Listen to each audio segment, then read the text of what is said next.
क्या आपका हाल भी कभी ऐसा होता है कि सुबह पेट एकदम ठीक होता है, कंपैरेटिवली फ्लैट होता है, लाइट होता है और शाम तक लगता है जैसे बलून जैसे फूल गया हो। बाहर जाना है लेकिन रेगुलर पैंट्स भी एकदम टाइट लगने लगती है, या फिर कभी-कभी खाना खाने के बाद इतना पैक्ड फील होता है कि कुछ काम करने की एनर्जी ही नहीं बचती। If you have experienced this, chances are you're not fat, you're just bloated. Bloating is more common than what we might know. थोड़ा सा ब्लोटिंग खाने के बाद होना एकदम नॉर्मल है, बट जब गैस और ब्लोटिंग हर दिन की प्रॉब्लम बन जाए तब समझ लेना चाहिए कि कुछ तो गड़बड़ है, कुछ तो गलत हो रहा है। हम सोचते हैं कि ये ब्लोटिंग बस खाने की वजह से होती है, बट ऐसा नहीं है। There can be many reasons for bloating, और आज के वीडियो में हम ब्लोटिंग के कॉजेस और सॉल्यूशंस देखेंगे। And by the end of this video आपको पूरा क्लियरली समझ आ जाएगा कि ब्लोटिंग को कैसे अवॉइड करना है ताकि आप हमेशा फ्रेश, लाइट और एनर्जेटिक फील कर सको। तो वीडियो को आखिरी तक जरूर देखें।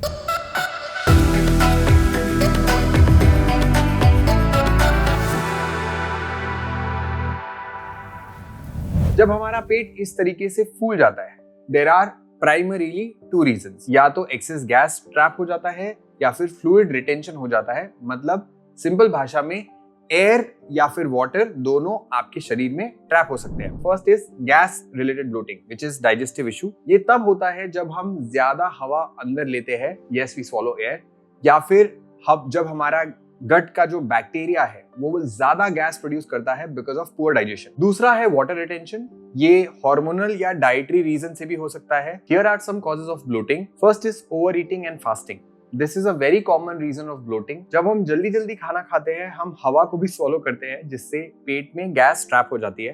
प्लस जब हम ज्यादा खाना खाते हैं, हमारे बॉडी को फूड डाइजेस्ट करने में टाइम भी ज्यादा लगता है। गैस, हेवीनेस और bloating is the result of this. Now, the next would be poor gut health.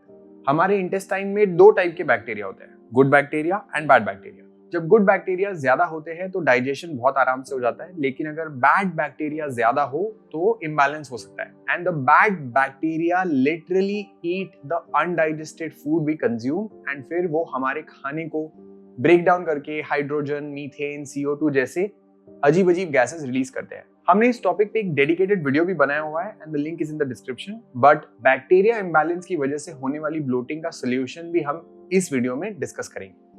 Let's discuss the third cause of bloating, sedentary lifestyle. शायद लाइन सुनी होगी, sitting is the new smoking. हमारी आजकल की जो life है वो मोस्टली चेयर, सोफा, इस पे बैठे बैठे निकल रही है, and it is really very sad.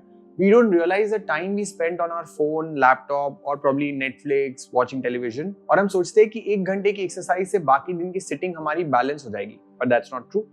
जब हम लोग लॉन्ग आवर्स तक बैठे रहते हैं, हमारा कोलॉन भी बैठा रहता है, डाइजेशन स्लो हो जाता है और गैस ट्रैप होने लगती है, leading to bloating. Food intolerance भी एक वजह हो सकती है. कुछ लोगों को दूध या दूध से बने फूड आइटम्स खाने से भी ब्लोटिंग हो सकता है, उससे डिस्कम्फर्ट हो सकता है.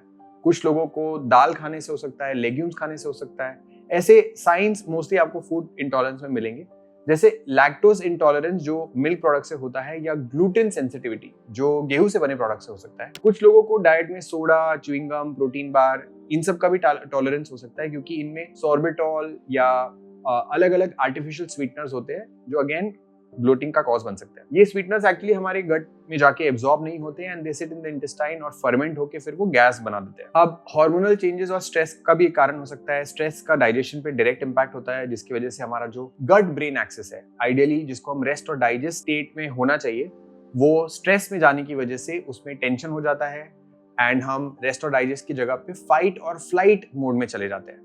अच्छा, इससे होगा क्या? जैसे जब घर पे अगर हमारे गेस्ट आते हैं, हम अपने नॉर्मल काम को साइड में रखते हैं और सिर्फ उन पे फोकस करते हैं. वैसे ही जब हमारी बॉडी स्ट्रेस में होती है, वो डाइजेशन को साइड में रख देती है, जो हमारे नॉर्मल प्रोसेसेस है उसको साइड में रख देती है और सिर्फ स्ट्रेस को हैंडल करने लग जाती है.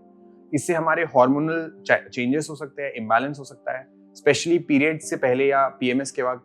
जो प्रोजेस्टेरॉन है, एस्ट्रोजन है, ये फ्लक्चुएट होते हैं, वाटर रिटेंशन और बढ़ सकता है. इस वजह से आपका पेट फूला हुआ लगता है, हैवी लगता है. So what are the solutions to all these causes? Bloating को सॉल्व कैसे किया जाए ताकि हम लाइट और फ्रेश फील करें, इसके 10 प्रैक्टिकल, सिंपल, नेचुरल टिप्स है जो हम अब देखेंगे. पहला, स्लो डाउन व्हाइल ईटिंग. जब हम जल्दी जल्दी खाना खाते हैं तो हमारे अंदर हवा चली जाती है, and the solution is very simple, 20-20 rule. एक बाइट को कम से कम 20 बार च्यू करें। अच्छा, अब ये शुरू में हो सकता है थोड़ा टाइम कंज्यूमिंग लगे, बट एक बार आपको आदत हो गई, 4-5 दिन आप माइंडफुली करेंगे तो अपने आप ये आपके लिए आसान हो जाएगा। एंड पूरे मील को आपको कम से कम 20 मिनट लगा के खाना है, इससे जो आपका गैस बिल्डअप है वो नहीं होगा। साथ ही ट्राई टू अवॉइड स्ट्रॉज, उससे भी हम थोड़ा एयर सॉलो कर सकते हैं जिससे ब्लोटिंग हो सकता है। Adding probiotics to your gut, जैसे हमने पहले डिस्कस किया था कि गुड बैक्टीरिया अच्छा होगा तो कम गैस रिलीज होगा, वैसे ही अगर आप प्रोबायोटिक फूड खाते हैं तो इससे आपका जो अच्छा बैक्टीरिया, गुड बैक्टीरिया है, वो बढ़ता है और आपको हेल्प करता है। अब गुड बैक्टीरिया किस में होता है? दही में, कांजी में, बटर मिल्क में।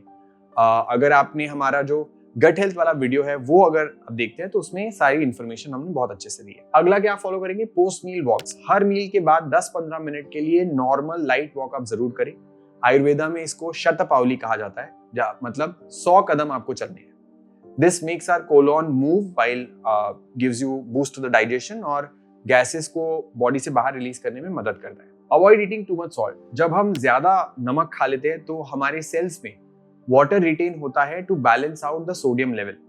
इस वजह से ब्लोटिंग और पफिनेस बढ़ सकती है। The solution is to eat at home as much as you can. घर का खाना खाओ, उसमें रेस्टोरेंट जैसे सॉल्ट बहुत ज्यादा नहीं होता है।